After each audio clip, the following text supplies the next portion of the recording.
Estamos en este momento tratando con aquellas virtudes que debemos esforzarnos por desarrollar en nuestros hijos si de veras queremos criarnos en el contexto de la piedad. Y durante los domingos pasados hemos estado enfocando el dominio propio. Como ustedes recordarán, estuvimos durante 6 semanas, 6 domingos, tratando este tema. Y en el día de hoy enfocaremos otro aspecto de la vida piadosa. Me refiero al cultivo de una saludable pureza sexual. Y dado que estaremos tocando un tema delicado, quisiera dar una advertencia al respecto. Al hablar de la pureza y de la modestia, hay 2 extremos que nosotros debemos evitar. En primer lugar, la mentalidad de un pudor victoriano, por un lado, y en el otro extremo, la depravada filosofía hedonista y sensual de nuestra generación. La pureza y la modestia de la que estaremos hablando se encuentra en el centro mismo de estos 2 extremos. Y como sé que algunos se estarán preguntando qué fue lo que yo quise decir, cuando hablamos de un pudor victoriano, esta frase hace referencia a esa visión del pudor que se puso de moda en la época de la reina Victoria en el siglo pasado. Pretendía ser una defensa de la modestia y la castidad, cuando en verdad no era otra cosa que una visión distorsionada de la pureza que la Escritura promueve. El hedonismo es exactamente lo contrario. Es una doctrina filosófica que proclama que el placer es el fin supremo de la vida humana, que el fin último o el propósito primordial de la vida del hombre sobre la tierra era alcanzar el placer. Ambos extremos, el pudor victoriano y el hedonismo sensual de nuestra generación, ambos extremos parten del mismo concepto, de la misma raíz, aunque llegan a conclusiones completamente distintas y antagónicas. La mentalidad del pudor victoriano parte del hecho de que la sexualidad en el ser humano no es otra cosa que un apetito animal y por lo tanto es feo, sucio y desagradable. Ahora bien, la mentalidad hedonista y depravada de nuestra época parte del mismo punto. Ellos ven el sexo únicamente como un apetito animal, igual que el pudor victoriano, solo que ahora ellos dicen, dado que somos animales racionales, pero animales al fin, no hay nada malo en satisfacer esos apetitos, aun sea en un contexto divorciado de toda moralidad. La mentalidad victoriana prefiere no tener que hablar acerca de algo tan feo, sucio y desagradable como es el sexo, mientras que la mentalidad hedonista y sensual de nuestra generación no sabe hablar de otra cosa. Aquellos no quieren hablar de eso. Estos no saben hablar de otra cosa. Y cada vez que van a hacer un chiste o que van a vender un producto, la sensualidad está de por medio. Hermanos, ambos extremos deben ser rechazados por todo verdadero creyente y por todo padre que desee implementar en sus hijos un concepto saludable de lo que podemos llamar pureza y modestia. Dios no nos ha dejado en oscuridad en todo lo concerniente a nuestra sexualidad. Y nosotros los padres tenemos el deber de cultivar en nuestros hijos una visión saludable de dicha pureza. Y para ello nosotros veremos esta noche básicamente 2 cosas. No se asusten, padres. Estamos hablando de cosas que están en la Escritura y nosotros debemos traspasarla también, tal y como Dios las habló en la palabra de Dios. Eso no le va a hacer daño a sus hijos, eso nos va a ayudar. Veremos 2 cosas en esta noche. En primer lugar, veremos los principios fundamentales, la base sobre la cual hemos de cultivar esa pureza tocante a nuestros hijos. Y en segundo lugar, vamos a dar algunas sugerencias prácticas que nos ayuden a aplicar esos principios en la vida de nuestros hijos. Primero veremos los principios fundamentales y luego veremos las sugerencias prácticas que emanan de esos principios fundamentales. Debo aclarar que nuestro enfoque será netamente escritural. Dios ha hablado y nuestra función como pastores es la de enseñar a la iglesia todo el consejo de Dios. Ay, hermano, pero ¿no era mejor hacer una reunión de padres para esto? No, hermano. Cuando el apóstol Pablo escribía la carta a los Efesios y hablaba de algunas cosas acerca del matrimonio, ahí estaban todos. Y Dios esperaba que todos escucharan la palabra de Dios. Es nuestra función como pastores traspasar a la iglesia, en el contexto de la iglesia congregada, todo el consejo de Dios. ¿Cuáles son entonces estos principios fundamentales, en primer lugar, sobre los cuales hemos de construir el edificio para que nuestros hijos puedan tener una saludable pureza sexual? Son dos principios fundamentales. Primer principio: el matrimonio es el único contexto apropiado para el cumplimiento del amor sexual. El matrimonio es el único contexto apropiado para el cumplimiento del amor sexual. Génesis capítulo 2. Vamos a ver algunos textos de la Escritura. Génesis capítulo 2, versículos 23 al 24. Como ustedes recordarán, Dios crea a Adán, lo sitúa en el huerto del Edén, en el paraíso. Era un lugar delicioso, deleitoso, ahí estaba todo lo que un hombre puede desear, excepto una compañera. ¿Y qué dice Dios en su palabra? No es bueno que el hombre esté solo. Y es en ese contexto de soledad que Dios le crea a Adán una mujer que pueda suplir todas las necesidades emocionales, sociales, etcétera, de ese hombre. Dice aquí, versículo 23, dijo entonces Adán: esto es ahora hueso de mis huesos y carne de mi carne. Esta será llamada varona porque del varón fue tomada. Por tanto dejará el hombre a su padre y a su madre y se unirá a su mujer y serán una sola carne. Y estaban ambos desnudos, Adán y su mujer, y no se avergonzaban. En estos días estaba escuchando una serie de sermones del pastor Martin acerca de las emociones, no acerca de este tema, sino acerca de las emociones en el ser humano. Y él decía que este texto debe ser leído con un énfasis correcto. Y creo que él tiene razón cuando afirma que cuando Adán vio a Eva, él no dijo: oh, qué interesante, esto es ahora hueso de... No, hermano, no. Así no fue que Adán vio a Eva. Cuando este hombre se encontró con esta mujer, dijo: wow, esto es ahora. Fue en ese tono que lo hizo. Él estaba emocionado, entusiasmado con la compañera que Dios le había dado. Y dice el texto: por tanto dejará el hombre a su padre y a su madre, se unirá a su mujer, y los dos serán una sola carne. Y estaban ambos desnudos, Adán y su mujer, y no se avergonzaban. Dice que ellos dos son una sola carne. Y a la luz de 1 Corintios capítulo 6, vemos que esto incluye la relación íntima de un hombre con una mujer. No es todo lo que implica el ser una sola carne, pero indudablemente el concepto de la intimidad matrimonial está incluida en la frase. En 1 Corintios capítulo 6 dice el apóstol Pablo que el que se une con una ramera es un cuerpo con ella. ¿Y qué nos dice el texto aquí?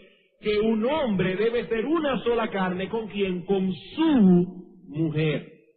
Aquí no dice, por tanto, dejará el hombre a su padre y a su madre y se unirá a una mujer o a unas mujeres. Ahí dice, se unirá a su mujer. ¿Y qué es lo que constituye que una mujer sea mi mujer o sea tu mujer? ¿Qué es lo que constituye esto? La institución matrimonial.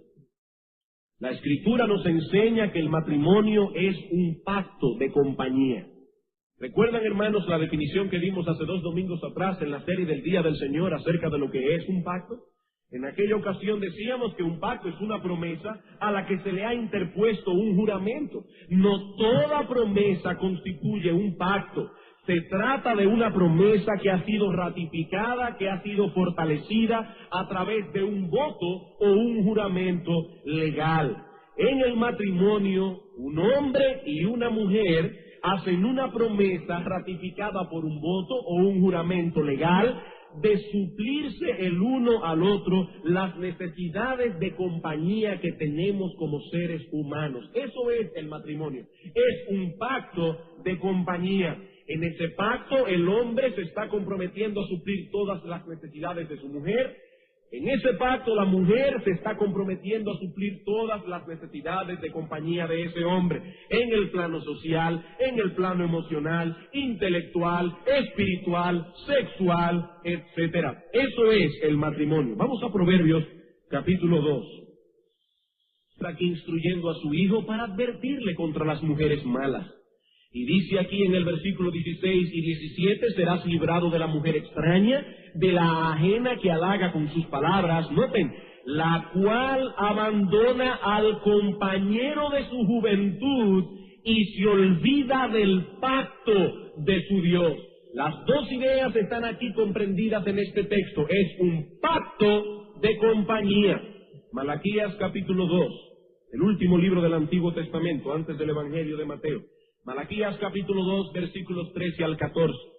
Y esta otra vez haréis cubrir el altar de Jehová de lágrimas, de llanto y de clamor. Así que no miraré más a la ofrenda para aceptarla con gusto de vuestra mano. Mas diréis, ¿por qué? ¿Por qué Dios no aceptará nuestra ofrenda? Porque Jehová ha atestiguado entre ti y la mujer de tu juventud, contra la cual has sido desleal, siendo ella tu compañera y la mujer de tu pacto. Una vez más, ambas ideas están incluidas en el texto. Es una compañera de pacto. Ha habido aquí un pacto de compañía. Y lo que estamos diciendo en este sermón es que el matrimonio es el único contexto apropiado para el cumplimiento del amor sexual. Fuera de ese marco, el sexo es pecaminoso y destructivo.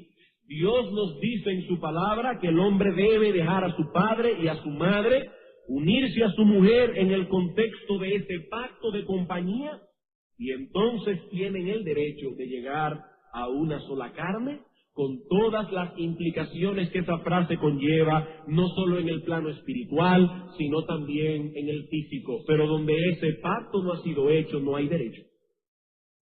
Otro texto, Éxodo capítulo 20, versículo 14, los 10 mandamientos. Estamos citando estos textos simplemente para demostrar el principio que hemos enunciado. El matrimonio es el único contexto apropiado para el cumplimiento del amor sexual. Éxodo capítulo 20, versículo 14, contiene un mandamiento por demás conocido. No cometerás adulterio. Recuerden, hermanos, que en los 10 mandamientos nosotros encontramos un resumen de la ley moral de Dios.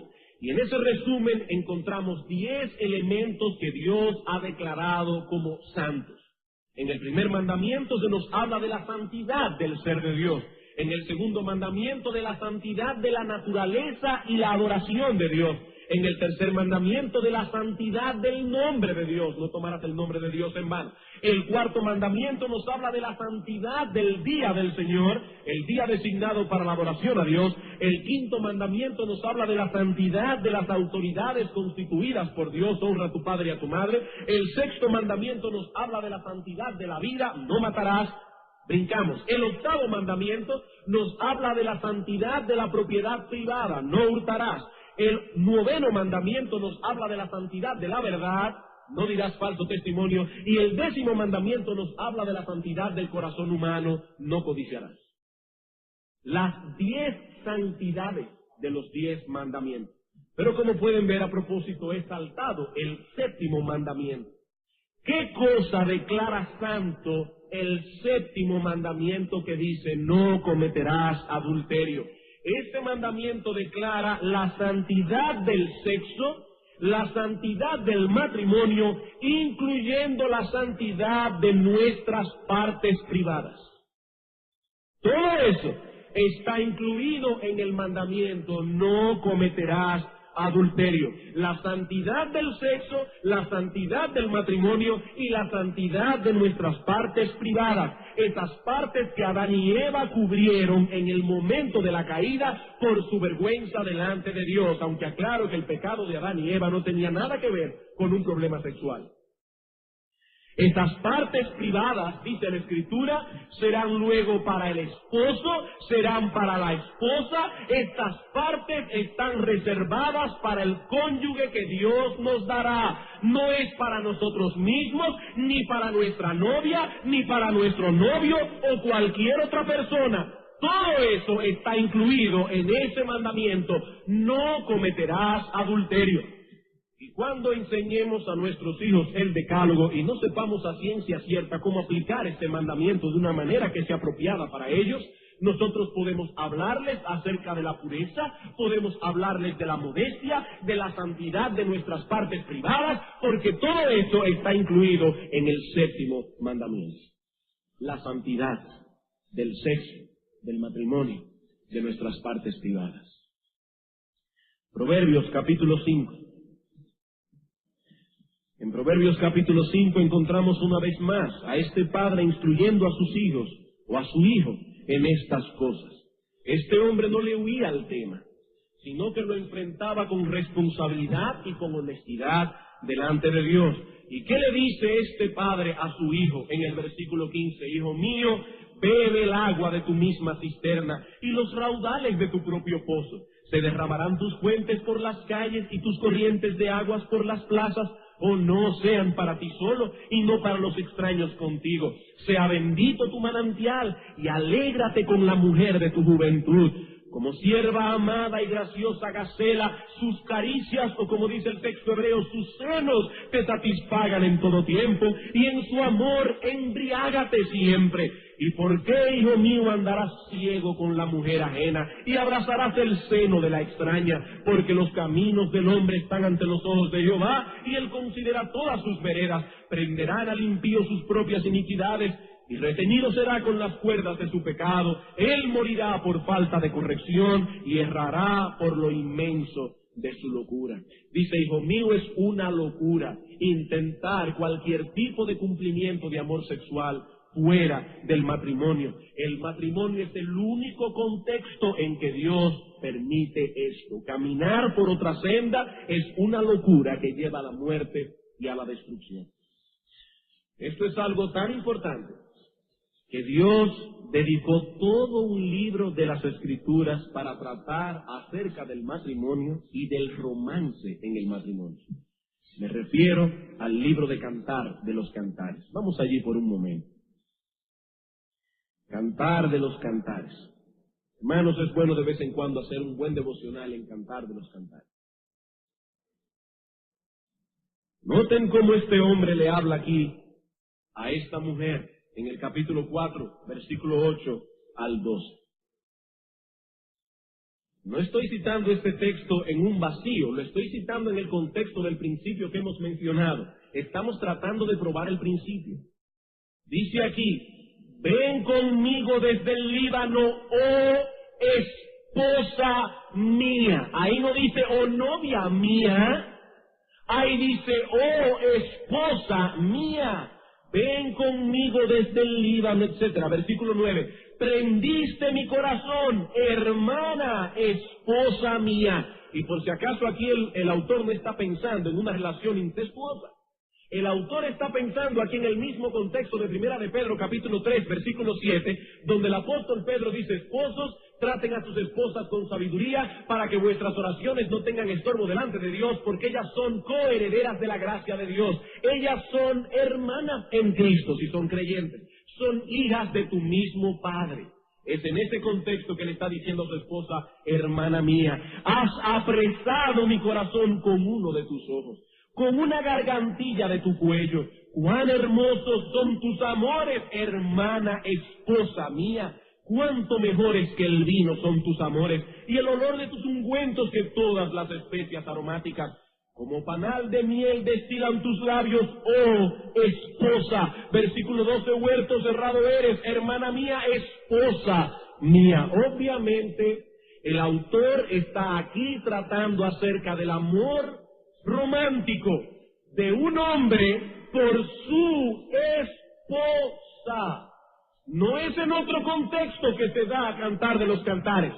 Está hablando del amor de un hombre por una mujer. Ah, hermano, pero yo siempre había pensado que eso era un símbolo del amor de Cristo por su iglesia. No, hermano, es un libro que Dios puso en la Escritura para enseñarle a algunos hombres desabridos cómo amar a sus mujeres. Es para eso que Dios puso ese libro allí. Es el amor de un hombre por su mujer, no por una mujer cualquiera, por la suya, por aquella con la que este hombre ha hecho un pacto de compañía. Y noten cómo es el amor entre este hombre y esta mujer, capítulo 7. Dice aquí: cuán hermosos son tus pies en las sandalias, oh hija de príncipe. Hermanos, no se ruboricen, pero este hombre está contemplando aquí a su mujer en un contexto muy especial. ¿Y qué dice este hombre a su mujer? Los contornos de tus muslos son como joyas, obra de mano de excelente maestro, tu ombligo como una taza redonda que no le falta bebida, tu vientre como montón de trigo cercado de lirio, tus dos pechos como gemelos de gacela, tu cuello como torre de marfil, tus ojos como los estanques de Hesbón, tu nariz como la torre del Líbano. Yo no sé si a su esposa le gustaría que usted le dijera una cosa así, pero por lo menos en el contexto oriental eso era un piropo. Hermanos, aquí vemos a un hombre contemplando con ojos románticos a su mujer. Y hemos citado este texto simplemente para probar el punto que estamos trayendo aquí. El amor sexual tiene su cumplimiento, según Dios, únicamente en el matrimonio. Y este libro nos aclara dos conceptos equivocados que tienen muchos hombres. El primer concepto equivocado que tienen muchos hombres, sobre todo los hombres impíos, es que se puede tener romance con otra mujer que no sea la mujer de uno, o no sea la esposa de uno. No, este hombre tiene un romance con su mujer. Y el segundo concepto equivocado que rebate este libro, en el cual están incluidos muchos evangélicos, es que la esposa no es para tener romance. Estos dos conceptos equivocados son rebatidos en Cantar de los Cantares. Muchos hombres guardaron su romanticismo para la época de noviazgo, pero una vez se casaron comenzaron a perderlo hasta que llegó un momento en que su matrimonio se volvió árido y seco como un desierto. Ya no se toman de la mano, ya no se dicen cosas cariñosas, no se besan al despedirse, no se llaman durante el día, a no ser el marido, para preguntarle si la comida está lista. Hermanos, esto es triste, muy triste. Esa no es la imagen que Dios presenta del amor matrimonial en Cantar de los Cantares. Un hombre que ya no piensa en su esposa con una mente romántica ha perdido de vista el concepto que Dios nos enseña aquí del matrimonio. Un último texto, Hebreos capítulo 13, versículo 4.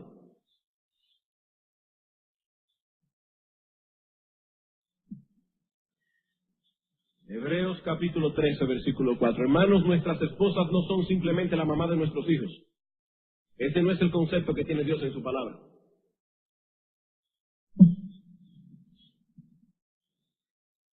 Dice aquí un texto que vamos a ampliar más en el segundo punto. Dice: honroso sea en todos el matrimonio y el lecho sin mancilla, pero a los fornicarios y a los adúlteros los juzgará Dios.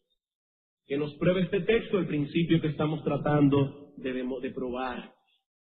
Solo en el matrimonio el amor sexual puede tener cumplimiento. Ese es el primer principio que debe formar el fundamento sobre el cual hemos de enseñar a nuestros hijos la pureza sexual. Segundo principio. El segundo principio fundamental es este: la intimidad en el matrimonio es pura y santa.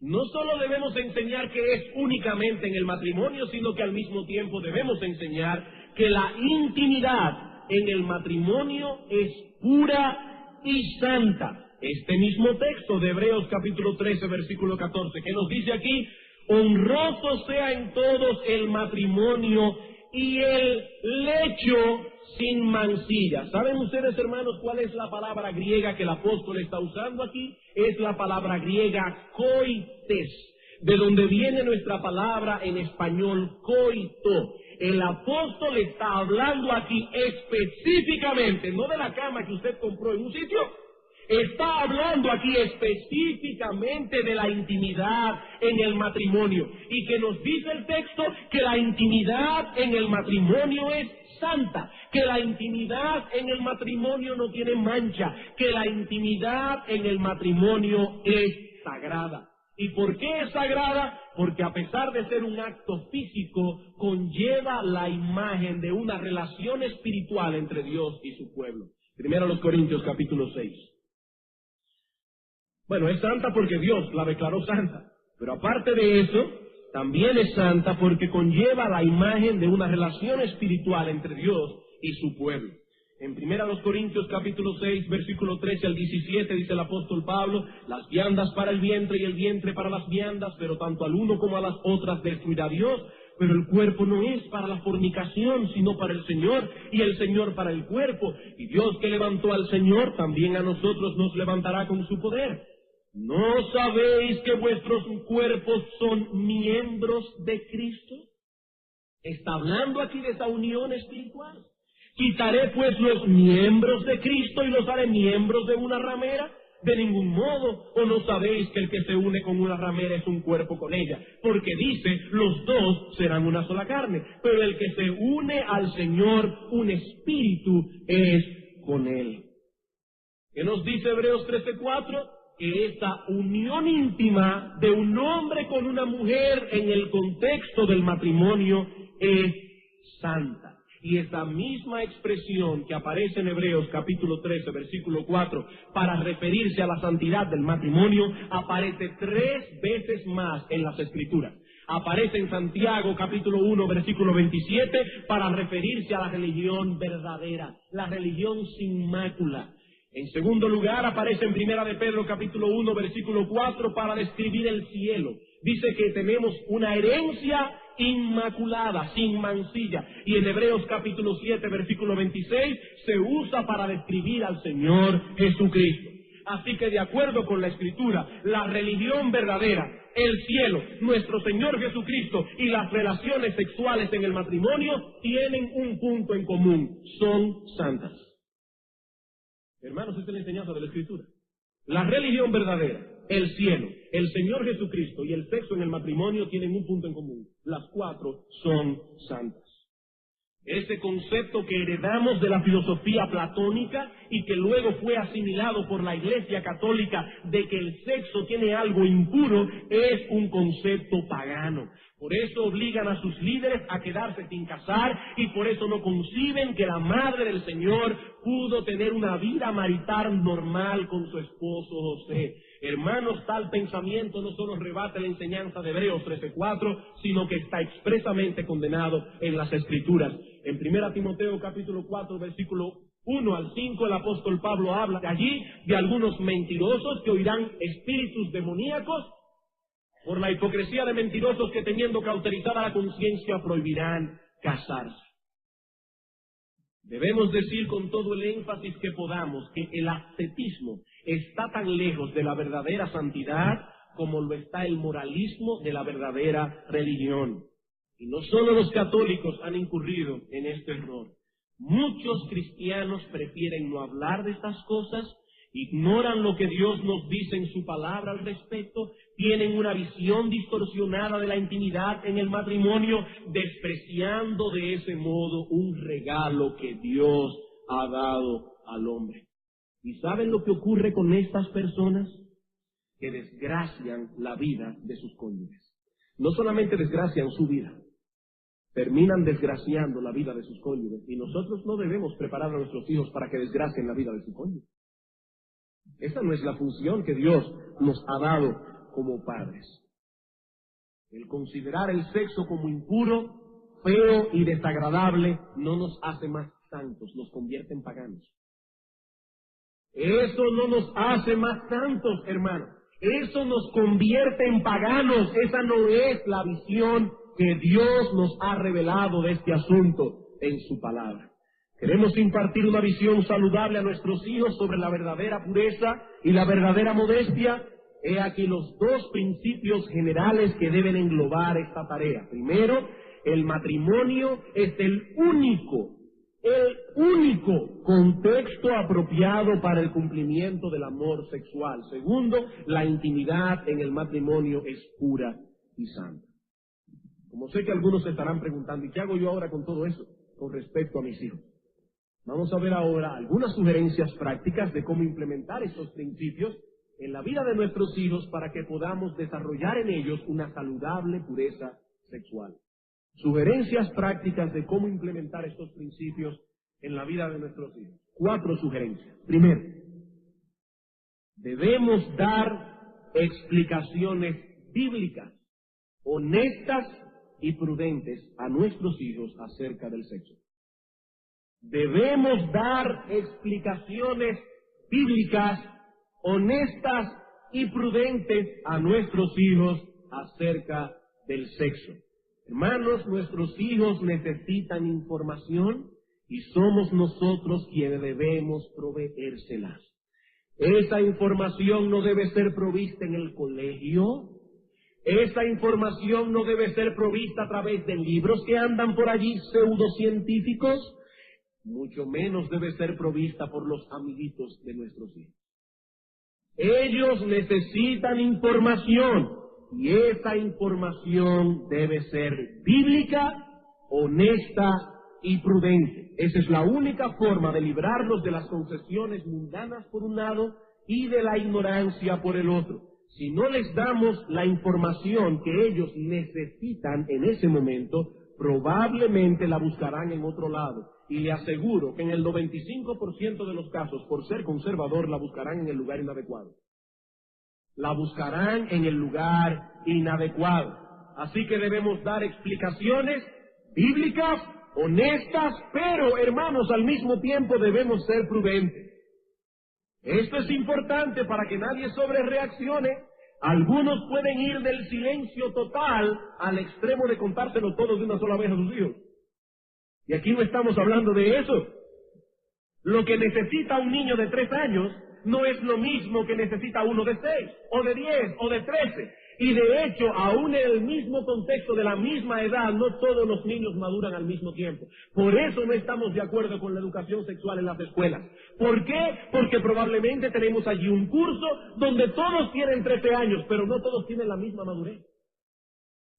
Y no todos estarán recibiendo lo que necesitan, son los padres los que deben ocuparse de este asunto. Son edades distintas, madurez distinta, con necesidades distintas. Pero si no comenzamos a responder sus inquietudes cuando están pequeños, tampoco tendrán luego la confianza de venir a nosotros cuando estén grandes. Y cada vez que ellos van a hacernos una pregunta acerca de eso, compramos Nervocal, vamos a tener problemas. Los que han leído el Paquito de Mafalda saben a lo que yo me refiero. No, hermanos. Tenemos que ser honestos, bíblicos y prudentes. Y prudentes. Hermanos, hay que ser juiciosos en este asunto. Escuche atentamente la pregunta que su hijo le está haciendo para que no le responda lo que él le está preguntando. Escuche atentamente la pregunta que su hijo está haciendo y luego trate de suplir su inquietud.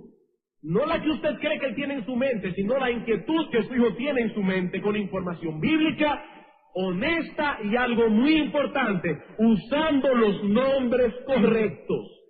Cada parte del cuerpo tiene su nombre. Busca el diccionario que están allí.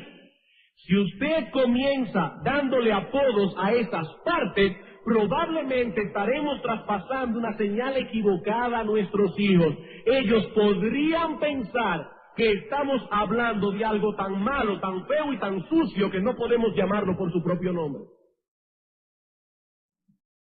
Hermanos, Dios le ha dado al cuerpo humano un nombre a cada parte. Esas partes están en el diccionario y al hablar con nuestros hijos debemos hablar con un lenguaje apropiado. Pero siempre digo, recuerde que debe ser prudente. Su hijo irá madurando y será esa madurez la que determinará lo que él debe o no debe saber. Por ejemplo, hermano, ¿para qué necesita un joven de 13 años o de 14 o de 15 conocer cuáles son los medios anticonceptivos que existen? Como le están enseñando a los jovencitos en las escuelas en el día de hoy. Yo me pregunto, ¿para qué necesita un joven de 13, 14 o 15 años conocer estas cosas? ¿Para qué usará él esa información a los 13, 14 o 15 años? La única información que nuestros jóvenes adolescentes deben tener al respecto es conocer que el único método anticonceptivo que necesitan usar es la palabra no. Ese es el único método anticonceptivo que ellos deben usar. Decirle a su novio, al que se interese por ellos, la palabra no. Y hermanos, eso es lo que nosotros tenemos que enseñarle a nuestros hijos, varones y hembras, a usar la palabra no en el momento correcto. Recuerdo cuando me estaba contando el pastor Martin, que la primera vez que un joven se interesó en una de sus hijas, ya están casadas, con 2 pastores, por cierto. Pero dice que la primera vez que un joven ya formalmente se interesó en una hija suya y fue a la casa de él en ese contexto, este hombre que algunos de ustedes conocen, tomó a este muchacho aparte y le dijo: mi hijo, a esta muchacha la abrazo yo solamente, y así va a ser hasta que se case. Los padres tienen que cuidar a sus hijas, y hay que enseñarles a usar la palabra no. Eso es todo lo que ellas necesitan saber a los 13 años, en cuanto a este asunto me refiero. La sociedad moderna se ha ido a un extremo en este asunto, pero los cristianos tenemos la capacidad de mantenernos en el balance correcto. ¿Saben por qué? Porque tenemos la información correcta. El mundo no la tiene, nosotros sí, en la palabra de Dios. Y Dios no nos ha dejado en oscuridad con respecto a estas cosas. Segunda sugerencia práctica. ¿Queremos desarrollar una saludable pureza y modestia en nuestros hijos? Entonces debemos vivir con modestia delante de nuestros hijos. Debemos vivir con modestia delante de nuestros hijos, tanto a nivel privado como a nivel público. La modestia y la pureza de los padres juega un papel importantísimo en este asunto. Debemos ser un modelo de modestia para nuestros hijos, tanto en la intimidad del hogar como fuera de él. Por ejemplo, hermanos, los hijos no deben ver la desnudez de sus padres. Dios nos dice en su palabra que eso no debe ser. Pero la psicología moderna nos dice que eso crea un ambiente saludable para el niño, que así crecen sin tabúes innecesarios y con una mente abierta. Pero Dios nos dice en su palabra que eso no es correcto. Y es Él quien sabe cómo pueden nuestros hijos crecer con una mente saludable y balanceada. Dios dice en su palabra que los hijos no deben ver la desnudez de sus padres. Y hermanos, Dios sabe cómo funcionan nuestros hijos mejor que nosotros mismos, porque Él fue que los creó. Él fue que los creó. Y debemos darle a nuestros hijos un modelo, un patrón de modestia en el hogar. Es lo mismo con respecto a la forma de vestir de los padres, sobre todo de las madres. Los hijos necesitan ver en sus madres un modelo apropiado de modestia en el vestir. Dios nos advierte constantemente en las Escrituras a los hombres y a las mujeres que se cuiden de no mostrar su desnudez, a no ser a su marido. Primera a los Corintios, capítulo 12. Esto es tan serio, hermanos, que aún en el Antiguo Testamento, Dios mandó que el altar no tuviera gradas para que cuando el sacerdote subiera a sacrificar no se le vieran sus calzoncillos. Y estoy usando la palabra que aparece en Reina Valera. Hermanos, Dios tuvo tanto cuidado que aún en eso se fijó.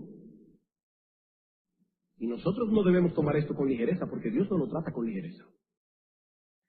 Y dice 1 Corintios capítulo 12, versículo 22 al 23, 1 Corintios 12, dice: antes bien, los miembros del cuerpo que parecen más débiles son los más necesarios. Por ejemplo, si usted no tuviera los 10 dedos del pie, se cayera para adelante. Parece una tontería, pero son necesarios los 10 dedos del pie. Y aquellas partes del cuerpo que nos parecen menos dignos, a estos vestimos más dignamente. Y aparentemente el apóstol Pablo está refiriéndose aquí a algunas partes del cuerpo que estén dañadas o por alguna razón sea desagradable, ya sea por una cortada, por lo que sea. Y los que en nosotros son menos decorosos se tratan con más decoro. ¿Y a qué se refiere Pablo al usar esa palabra? Voy a citar aquí al pastor John MacArthur en su comentario a los primeros Corintios acerca de este texto. Dice: la palabra indecoroso significa vergonzoso, indecente, que no puede ser exhibido. Y aquí se refiere a aquellas partes del cuerpo consideradas como privadas y que deben ser cubiertas. En casi todas las sociedades de la historia, con la excepción de unas pocas tribus primitivas, esas partes del cuerpo han sido tratadas con modestia, que es lo que Pablo está diciendo aquí. El hecho de que muchas personas hoy estén descartando esta modestia natural, explotando más bien estas partes que tradicionalmente eran consideradas como privadas, indica hasta dónde se ha extendido la depravación moderna. Y termina la cita. ¿Quiere decir este texto que hay algunas partes del cuerpo que son pecaminosas, que son indecentes en sí mismas? Por supuesto que no. Tal cosa contradeciría todo el material bíblico que hemos presentado hasta ahora. Nuestro cuerpo, desde la punta de la cabeza hasta la punta del pie, lo diseñó Dios. Y en ese cuerpo no hay nada que sea feo, sucio, desagradable o pecaminoso en sí mismo. Pero lo que sí nos enseña este texto es que hay ciertas partes del cuerpo que una mujer no debe enseñar, a no ser a su marido. Y lo mismo podemos decir con respecto al hombre. Y lo que es vergonzoso, indecente, impuro, es que no se tenga el cuidado de cubrir esas partes. Hermanos, nosotros estamos viviendo en un mundo caído que explota la sensualidad, la atracción física, y lo que la Escritura intenta producir en los hijos de Dios es un fuerte sentido de prudencia para que ninguno de nosotros se convierta en una ocasión de pecado para otro. Mateo capítulo 18. Y cualquiera que haga tropezar a alguno de estos pequeños que creen en mí, mejor le fuera que se le colgase al cuello una piedra de molino de asno y que se le hundiese en lo profundo del mar. ¡Ay del mundo por los tropiezos! Porque es necesario que vengan tropiezos, pero ¡ay de aquel hombre por quien viene el tropiezo! Por tanto, si tu mano o tu pie es ocasión de caer, córtalo y échalo de ti. Mejor te es entrar en la vida cojo o manco que teniendo 2 manos o 2 pies y ser echado en el fuego eterno. Y si tu ojo te es ocasión de caer, sácalo y échalo de ti. Mejor te es entrar con un ojo solo en la vida que teniendo 2 ojos ser echado en el infierno de fuego. Nosotros vemos en este texto que la Escritura no solo condena las miradas inconvenientes, como vemos aquí, es decir, mirar lo que no debemos mirar, también condena severamente el que por maldad o por ligereza se convierta a alguien en un objeto de tentación o de estorbo para otros. Dice Cristo: ¡ay de aquel por quien viene el tropiezo! Mejor le fuera que se colgara una piedra de molino de asno y se echase en el fondo del mar. 1 Timoteo capítulo 2, versículo 9. Las mujeres deben tener un cuidado con esto en todo momento. Pero, dice el apóstol Pablo, hablando del culto público, asimismo quiero que las mujeres se atavíen de ropa decorosa, con pudor y modestia. Pablo nos dice que este cuidado normal que han de tener las mujeres ha de redoblarse a la hora de vestirse para venir al culto público.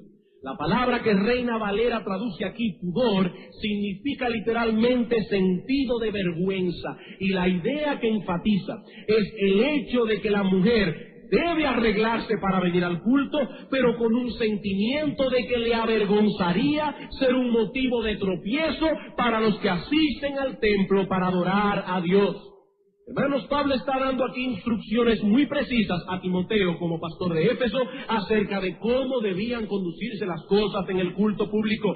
En 1 Timoteo 3:14 al 15 dice: esto te escribo, aunque tengo la esperanza de ir pronto a verte, para que si tardo sepas cómo debes conducirte en la casa de Dios, que es la iglesia del Dios viviente, columna y baluarte de la verdad. Pablo está diciendo: Timoteo, es la casa de Dios. La iglesia no es tu casa. La iglesia no es la casa de los hermanos que vienen a adorar. La iglesia es la casa de Dios. Y como es la casa de Dios, Dios tiene derecho a implantar sus normas aún en las vestimentas de las hermanas. La primera instrucción que Pablo da aquí con respecto al culto público tiene que ver con la oración corporativa, y la segunda tiene que ver con la conducta de las mujeres en la iglesia. ¿Qué nos enseña esto? Que Dios le da importancia a este asunto, y cuando una iglesia le confiere también importancia, no es porque se está volviendo legalista necesariamente. Hermanos, debemos tener un celo santo por las cosas que ocurren en el templo de Dios. Las mujeres cristianas deben tener cuidado al vestirse en todo momento, pero deben redoblar ese cuidado a la hora de vestirse para venir al culto público. No venimos aquí a exhibirnos, no venimos a llamar la atención sobre nosotros mismos, no venimos a enseñar las formas de nuestro cuerpo, y mucho menos a constituirnos en una piedra de tropiezo o en una fuente de distracción para las personas que se han congregado en este lugar alrededor de la persona de Cristo. No tenemos derecho a hacer eso. ¿Y saben, hermano, lo que Pablo esperaba que Timoteo hiciera con esta información? Y digo esto porque algunos pueden estar pensando, ¿y qué es lo que el pastor está pensando hoy? ¿O está diciendo hoy? Hermanos, ¿qué ustedes creen que Pablo quiso que Timoteo hiciera con esa información? Pablo no le escribió una carta a las hermanas de la iglesia para que sepan cómo deben vestirse. Pablo se lo escribió a Timoteo porque Pablo esperaba que Timoteo, como pastor de la iglesia, transmitiera con la autoridad que Dios le había conferido estas instrucciones que Dios le había dado por medio de su apóstol. Timoteo debía predicar acerca de esto, como también debía amonestar de manera privada a las personas que continuasen en un patrón de conducta impropio. Hermanos, quiero hablar aquí con un corazón pastoral. Aquí debemos decir con pena que a pesar de que no es la primera vez que este tema se toca desde este púlpito, aún nos asombramos cuando vemos hermanas que vienen a la iglesia vestidas de una forma inapropiada, con vestidos ceñidos al cuerpo o con faldas tan cortas que al sentarse enseñan los muslos. Eso no es lo que Dios dice en su palabra. Y si parece que la palabra pudor y modestia no es suficiente para que entiendan qué es lo que Dios está diciendo en este texto, parece que hay que hablar con más claridad. Es una vergüenza que una mujer venga al templo de Dios a enseñar sus partes. Hermanos, eso no es vestirse con el sentido de vergüenza que Pablo menciona aquí en esta carta. Eso es hacerlo con ligereza. Hermanos, ustedes saben muy bien que desde este púlpito se ha atacado muchas veces el legalismo, porque no creemos que un legalismo promueve la verdadera santidad. Pero los pastores estamos viendo con preocupación cómo sutilmente nos estamos acercando a los patrones mundanos. Y como ahora se usa la falda corta y estrecha, ahí están las cristianas acortando su vestuario. Hermanos, eso es mundanalidad. Eso no es legalismo, eso no es libertad cristiana, eso es mundanalidad. Y hermanos varones de nuestra iglesia se han acercado porque hermanas le han sido de tropiezo. Hermanos, dice la Escritura, mejor ponte una piedra de molino de asno y échate en el fondo del mar, porque eso es grave a los ojos de Dios. Es grave a los ojos de Dios. Si una hermana llega al extremo de venir al culto vestida inmodestamente, yo me pregunto cómo será en la calle. ¿Cómo será en la calle? Si no tienen respeto por la casa de Dios, donde se reúne el pueblo de Dios, donde se predica la palabra de Dios. Hermanos, yo no quiero ser desagradable, pero esas partes del cuerpo se le enseñan al marido, no a otros hombres. Y cuando se ponen una falda deben sentarse con ella para ver si se les sube, porque aquí no venimos a enseñar los muslos, aquí venimos a adorar a Dios sin distracción. Aquí venimos a adorar a Dios sin distracción, sin serle de tropiezo a nadie. Y si es una mujer casada y con hijos, ¿saben quiénes serán los primeros en tropezar? Sus propios hijos.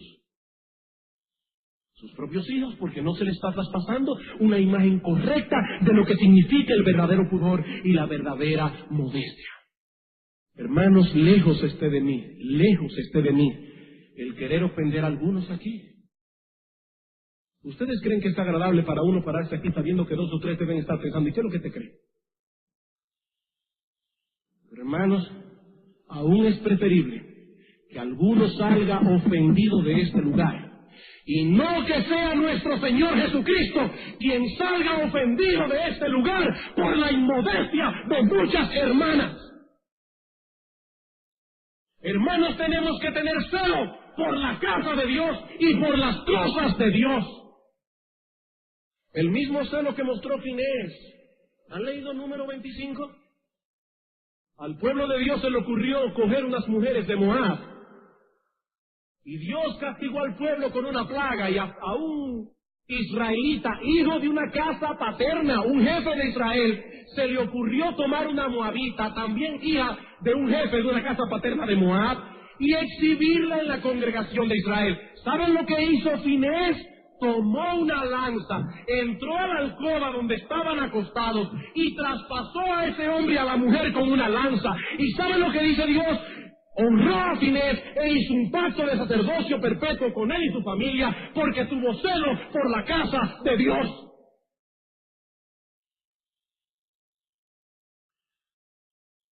Estaba oyendo la historia del pastor Achille Blaze, un hombre que algunos aquí han oído predicar, es un gran hombre de Dios, en Inglaterra. Y en una ocasión a una mujer se le ocurrió entrar en su iglesia con una falda corta, un traje escotado, por atrás y por delante. ¿Saben lo que hizo ese pastor? Lo que quizá muchos hombres no se atreverían a hacer hoy por falta de celo y temor a los hombres. Fue con un chal y le dijo: Madame, es un negro, bueno, algunos lo han visto en foto, es un hombre imponente, es un hombre de Dios. ¿Y sabe lo que hizo ese hombre? Fue y le dijo: Madame, cúbrase su desnudez, esta es la casa de Dios, y aquí no puedo permitir que venga una mujer vestida como una ramera. Hermanos, es modestia, es pureza, es la casa de Dios y es fuera de la casa de Dios. Hermana, ¿sabe lo que tú eres? Tú eres una representante de Cristo, y a la hora de comprar un vestuario, a la hora de ponerte un vestido, debes consultar estos principios, no la revista Vogue. No es lo que dice Pierre Cardin, no es lo que dice Yves Saint Laurent, es lo que dice Dios en su palabra. Dios no nos ha dejado en oscuridad con respecto a esto. Dios nos dice en su palabra a las mujeres que se vistan con un sentido de vergüenza. Sentido de vergüenza. Y no solo a la hora de venir al culto, hermano. Es en todo lugar. Hermanos, cuidado. Probablemente muchas aquí no llegan al extremo que llega el mundo, con la minifalda. Pero yo me pregunto, ¿están en el patrón bíblico? O si no estamos en el extremo del mundo, gracias al Señor. Me avergonzaría si viera una hermana de la iglesia vestida de esa manera. Pero hermanos, estamos en el modelo que dice Dios en su palabra, de mujeres que no enseñan la forma de su cuerpo, que no se ponen pantalones apretados porque no quieren llamar la atención. ¿O tenemos temor de parecer ridículos? ¿Tenemos temor de parecer ridículos? ¿O tenemos temor de ofender a nuestro Dios? Hermanos, lo que está de moda no tiene que ser necesariamente pecaminoso. Pero un creyente hará uso de esas cosas que están de moda, tomando en cuenta 1 Tesalónicas 5:22. Absteneos de toda especie de mal. Absteneos de toda especie de mal. Hermanos, se me ha ido el tiempo y me quedan 2 principios. Vamos a verlos brevemente. ¿Queremos criar a nuestros hijos con una saludable pureza sexual? En primer lugar, debemos dar explicaciones bíblicas a nuestros hijos, honestas, prudentes. Debemos vivir con modestia delante de ellos. Tercero, debemos advertirles con advertencias específicas a medida que vayan creciendo. Debemos advertirles con advertencias específicas a medida que vayan creciendo. En Proverbios capítulo 5 vemos allí, no lo busquen, a un padre hablándole a su hijo y diciéndole: hijo mío, ten cuidado con la mujer ramera. Hijo mío, ten cuidado con la mujer astuta de corazón, con la mujer alborotadora. Nosotros debemos enseñarle a nuestros hijos en qué tipo de mujer se van a fijar a la hora de fijarse en una mujer. Que sea una mujer como Tamar. ¿Cómo se vestía Tamar? Dice 2 Samuel capítulo 13, se vestía como una de las vírgenes en Israel. No como las vírgenes en el mundo, como una de las vírgenes en Israel. Y debemos decirle: hijo mío, cuando tú ves a una joven vestirse como una de las hijas vírgenes del mundo, no te fijes en esa mujer, aunque es hermosa. Esa mujer no sirve, porque dice la Escritura en Proverbios que como zarcillo de oro en el hocico de un puerco es una mujer hermosa apartada de razón. Y eso es una insensatez. Eso es una insensatez, vestirse así. Y hay que tomar a nuestros hijos varones y decirle: hijo mío, yo quiero que te fijes en una mujer piadosa. Y las mujeres piadosas son así, así, así, así. Ellos necesitan advertencias específicas acerca de las cosas que se encontrará en su vida. A las jóvenes hay que advertirles de la seducción. De la seducción. Si ellas son ingenuas, si no tienen información, serán seducidas y arrastradas por hombres que serán lo suficientemente astutos como para arrastrarlas. Hay que advertirles a nuestras hijas que nunca se expongan a una situación en que estén a solas con un hombre. Hermano, si su hija es grandecita, dígale eso. Que no se debe exponer a esa situación. Los padres deben proteger a sus hijas. Y lo mismo deben advertirles de ser inmodestas por ignorancia. ¿Cómo es eso? Dice el pastor Nichols, hablando acerca de esto, que no solo es necesario que los padres cuiden a sus hijos, a sus hijas en esto, sino también los esposos a las esposas, a no ser inmodestas por ignorancia. Deben los padres enseñar a su esposa lo mismo que a sus hijas, que los hombres no son como las mujeres en esto, que los hombres reaccionan por lo que ven. Por eso Cristo dice claramente en Mateo 5:27, que el que mira a una mujer con ojos de codicia, ya adulteró con ella en su corazón. Debemos enseñar a nuestras hijas a que tengan cuidado en la forma que caminan, a que tengan cuidado en la forma que se sientan, para que no enseñen lo que no deben enseñar. Debemos enseñarle a nuestras hijas a que tengan cuidado cuando se agachen, para que tengan pudor y no sean inmodestas por ignorancia.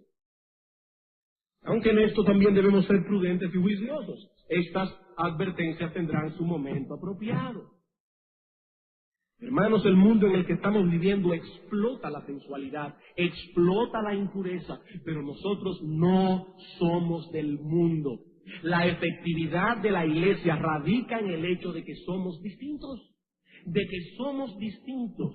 Y es nuestro deber equipar a nuestros hijos para que tengan la capacidad de pasar por este campo minado que es el mundo, pero que lo hagan guardando su pureza. Es por un campo minado que van a pasar, pero que lo hagan guardando su integridad.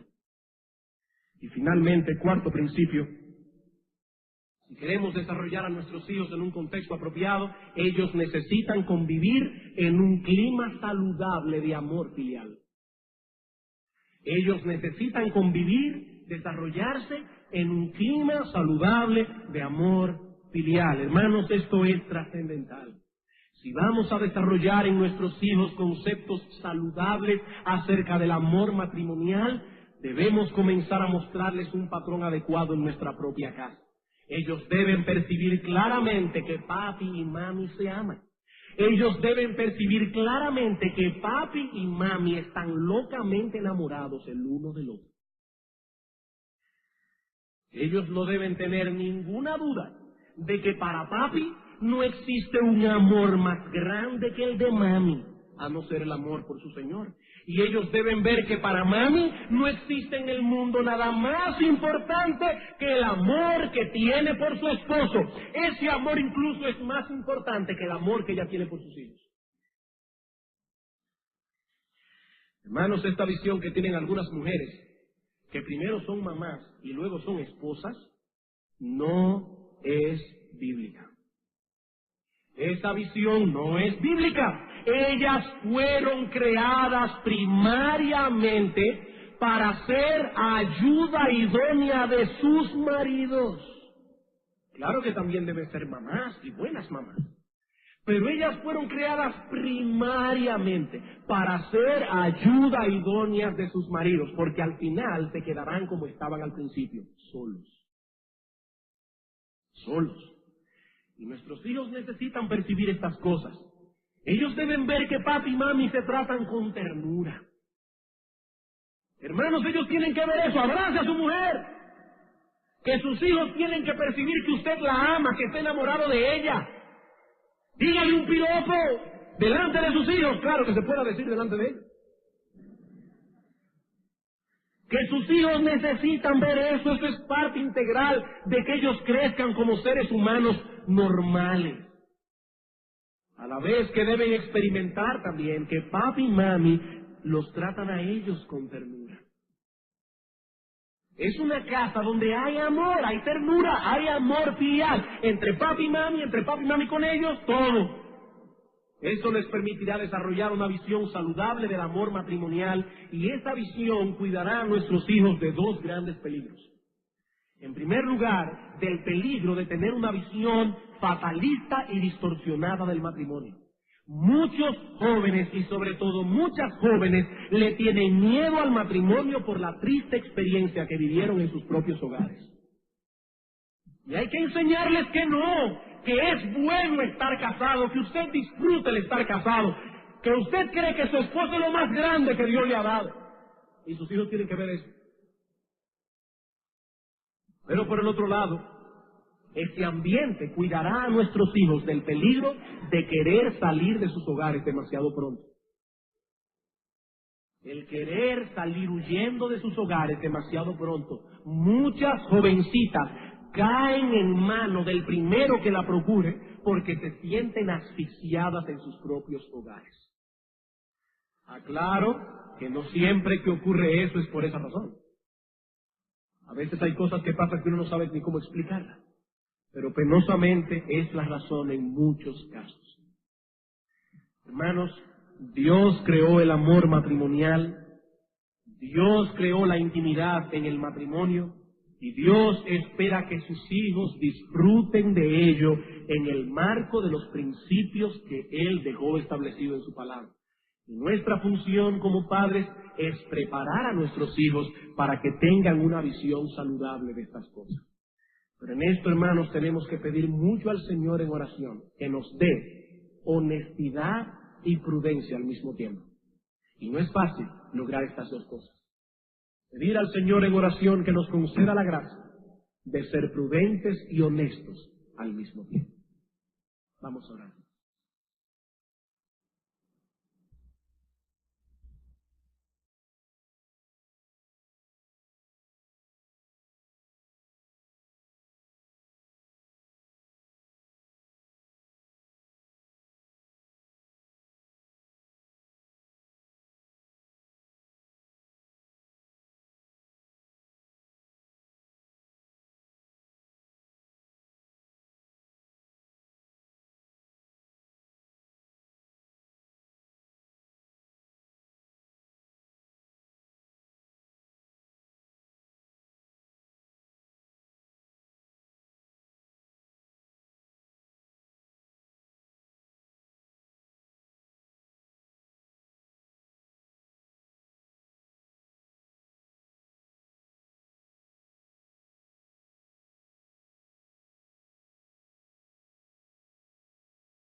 Del amor sexual. Génesis capítulo 2. Vamos a ver algunos textos de la Escritura.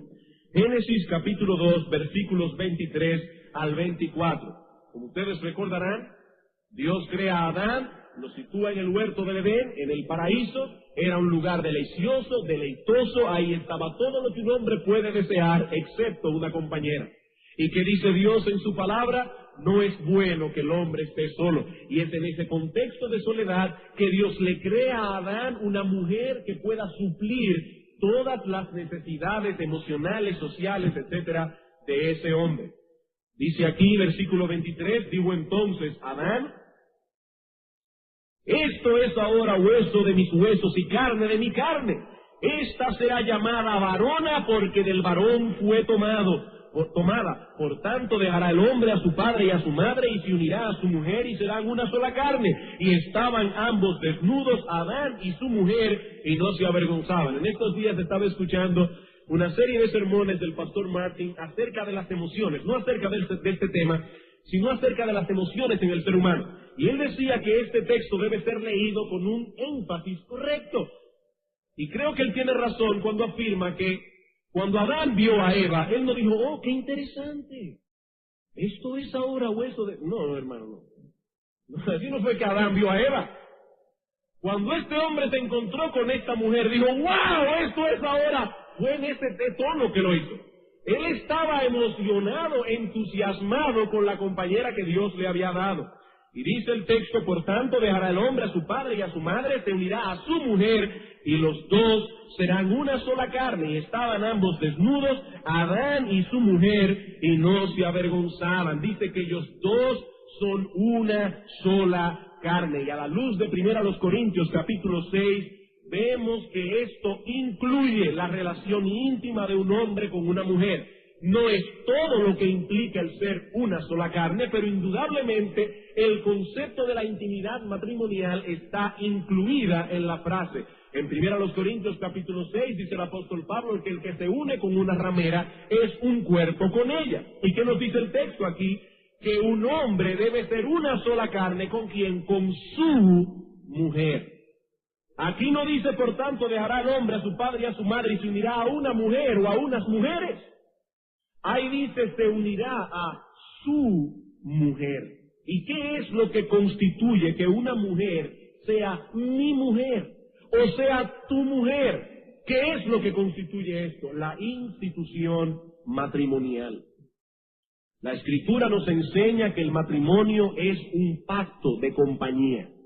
¿Recuerdan, hermanos, la definición que dimos hace 2 domingos atrás en la serie del Día del Señor acerca de lo que es un pacto? En aquella ocasión decíamos que un pacto es una promesa a la que se le ha interpuesto un juramento. No toda promesa constituye un pacto. Se trata de una promesa que ha sido ratificada, que ha sido fortalecida a través de un voto o un juramento legal. En el matrimonio, un hombre y una mujer hacen una promesa ratificada por un voto o un juramento legal de suplirse el uno al otro las necesidades de compañía que tenemos como seres humanos. Eso es el matrimonio. Es un pacto de compañía. En ese pacto el hombre se está comprometiendo a suplir todas las necesidades de su mujer. En ese pacto la mujer se está comprometiendo a suplir todas las necesidades de compañía de ese hombre, en el plano social, en el plano emocional, intelectual, espiritual, sexual.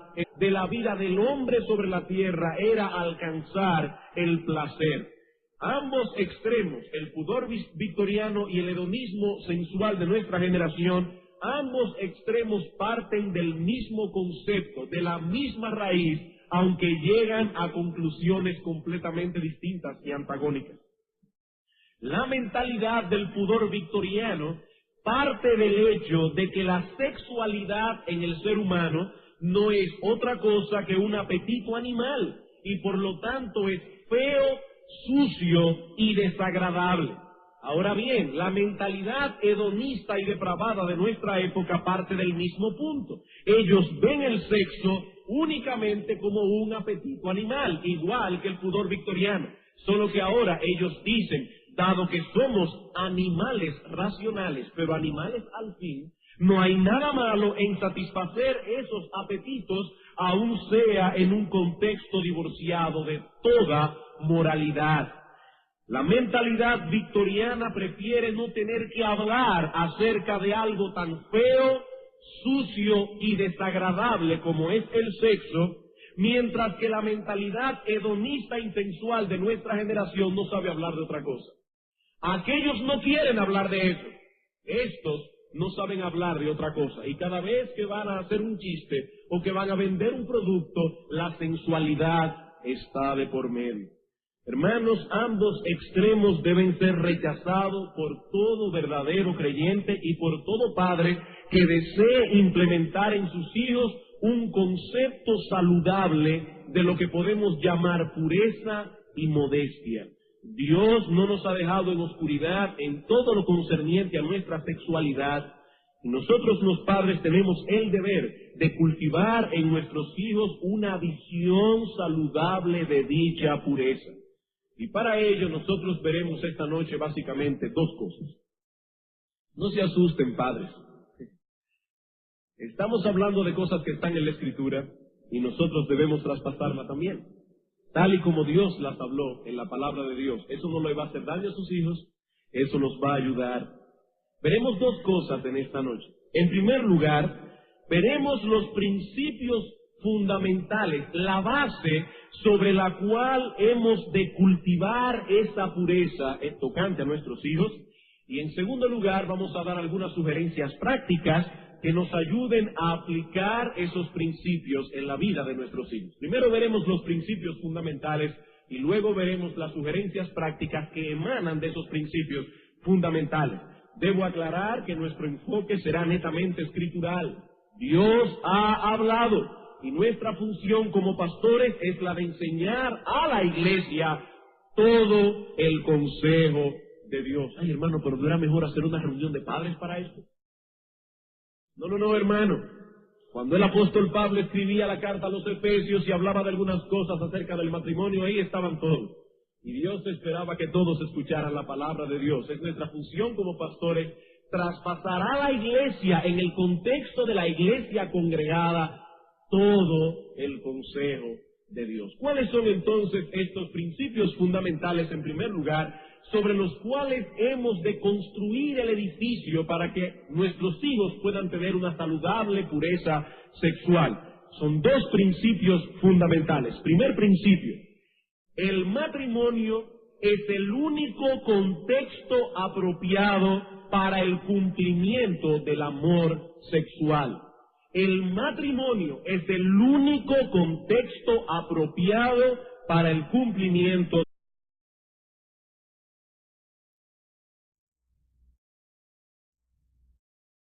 Estamos en este momento tratando con aquellas virtudes que debemos esforzarnos por desarrollar en nuestros hijos si de veras queremos criarnos en el contexto de la piedad.